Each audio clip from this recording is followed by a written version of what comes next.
Ladies and gentlemen, Uhuru Kenyatta, the former president of the Republic of Kenya and Jubilee party leader, is a rattled man. And Uhuru Kenyatta is very angry and very bitter. And Uhuru Kenyatta is planning to teach Kenya Kwanza serious political lessons.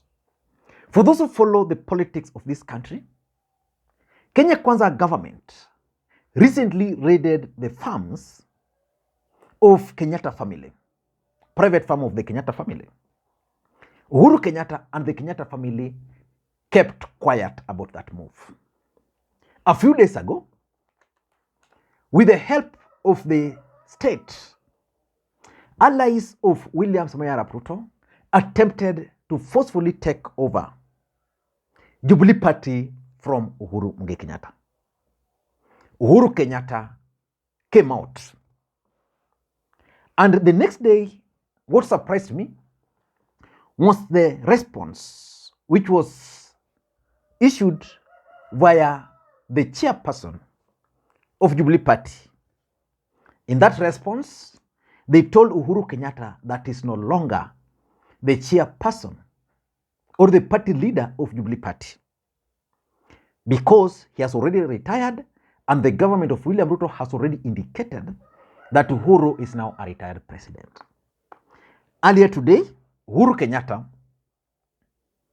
through Jubilee Party and their official pages, issued a notice for a special National Delegates Conference meeting. That meeting will take place on the 22nd of May 2023. That meeting will be at the Bomas of Kenya.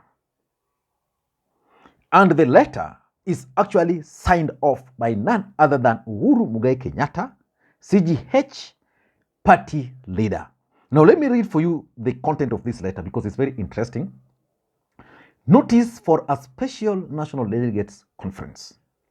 Pursuant to Article 8.1 and 10.1 of the Jubilee Party Constitution, notice is hereby issued for a special National Delegates Convention to be held on 22nd of May 2023. Agendas, only 3 agendas. But the first 2 agenda is not important. The third agenda is what is important. It says, review, formulate, and approve party policies. So that will be the first agenda.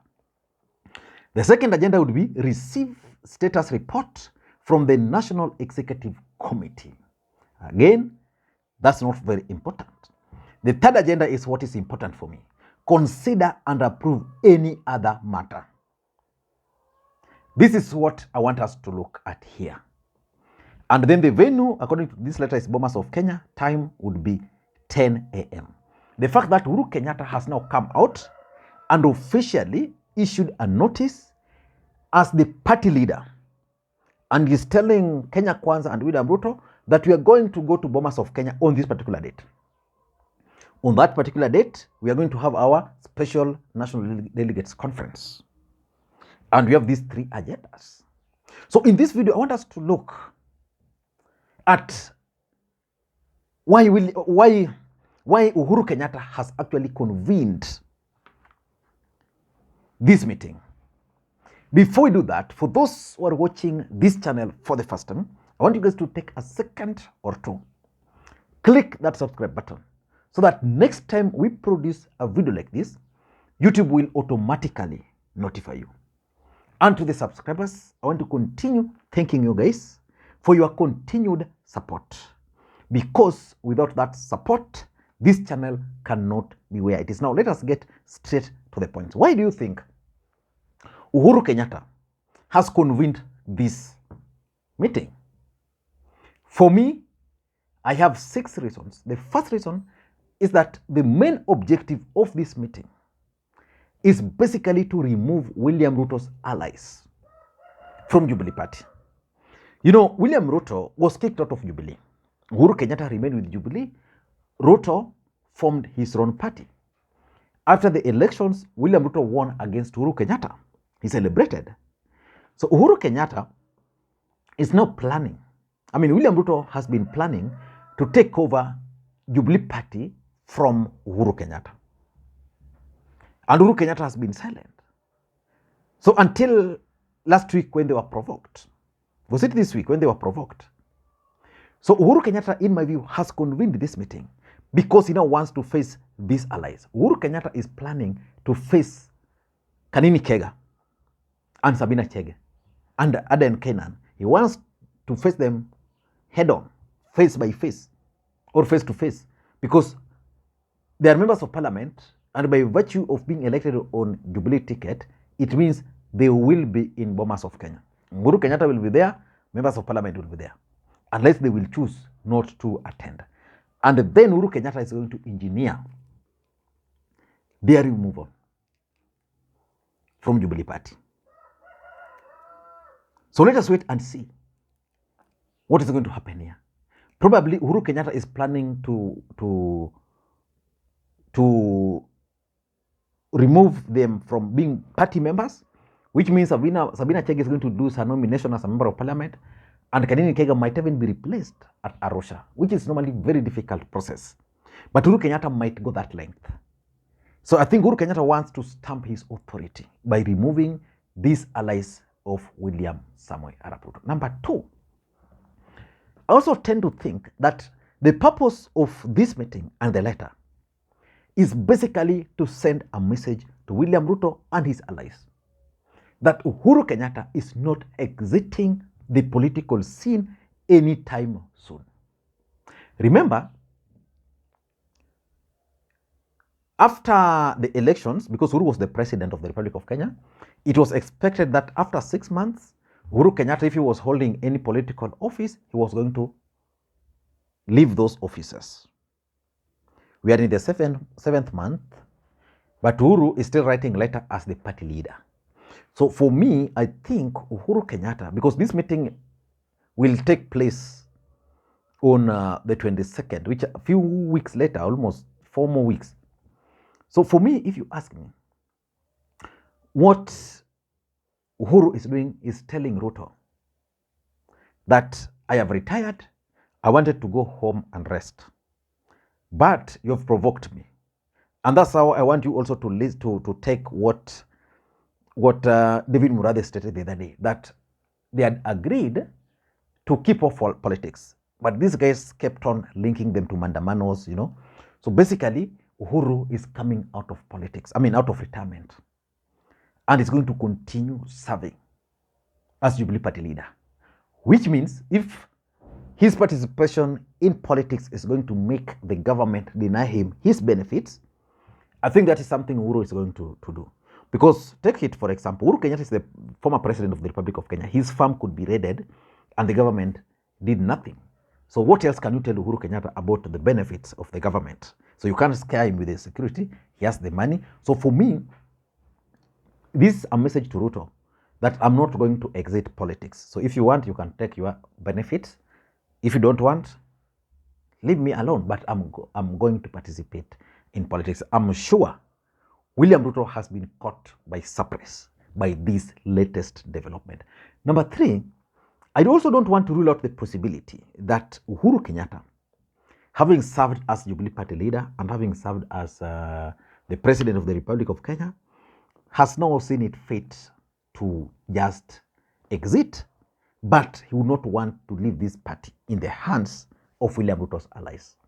So probably on this day, Uhuru might announce to the country a new party leader, or he's going to announce that Jubilee is a political party and we are handing it over to these particular individuals. So let us wait and see. But having retired as a president, it was expected, and this is law, that he can support the presidency of William Ruto. But do you see Uhuru Kenyatta supporting the presidency of William Ruto?